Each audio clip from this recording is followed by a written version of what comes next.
नमस्कार भक्तों, स्वागत है आप सभी का हमारे YouTube चैनल दैविक संस्कार पर।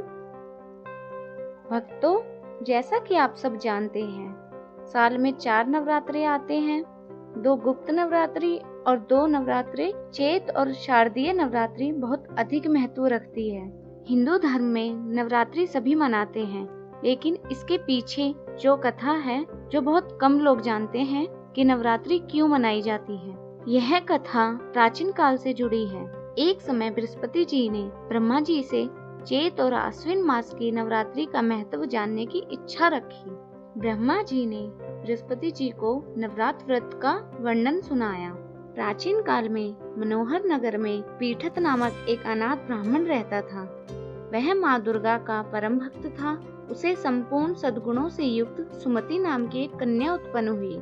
उसके पिता प्रतिदिन जब माता दुर्गा की पूजा किया करते थे, वह नियम से वहां उपस्थित रहती थी। एक दिन वह कन्या अपनी सखियों के साथ खेलती रही और पूजा में उपस्थित नहीं हुई। फिर उसके पिता बहुत क्रोधित हुए और पुत्री से कहने लगे, तूने माँ भगवती का पूजन नहीं किया, इस कारण मैं तेरा विवाह कुष्ठ रोगी दरिद्र मनुष्य से करूंगा। पिता की यह बात सुनकर सुमति को बहुत दुख हुआ। फिर ब्राह्मण ने अपनी पुत्री का विवाह एक कुष्ठी से कर दिया और पुत्री से कहने लगा, जाओ अपने कर्मों का फल भोगो। वह कन्या अपने कर्मों को कोसते हुए अपने पति के साथ वन में चली गई। देवी भगवती उस गरीब बालिका की दशा देखकर पूर्व पुण्य के प्रभाव से प्रकट हुई। भगवती दुर्गा उस बालिका से कहने लगी, मैं तुझ पर तेरे पूर्व जन्म के पुण्य के प्रभाव से प्रसन्न हूँ। तुम्हारे पूर्व जन्म का वृतांत सुनाती हूँ। तू पूर्व जन्म में निषाद भील की स्त्री थी। एक दिन तेरे पति ने चोरी की और चोरी करने के कारण सिपाहियों ने तुम दोनों को जेल खाने में कैद कर दिया और तुझे और तेरे पति को भोजन भी नहीं दिया। इस प्रकार तुमने नवरात्रों में ना कुछ खाया और ना ही जल पिया। इस प्रकार 9 दिन तक नवरात्र का व्रत हो गया।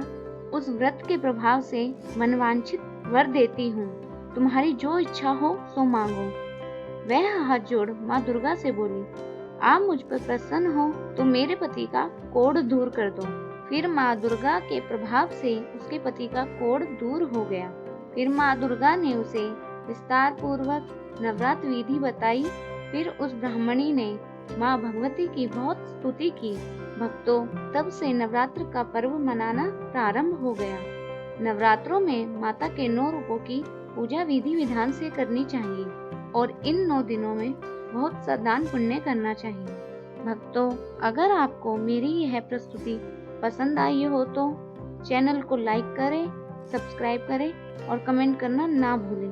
धन्यवाद।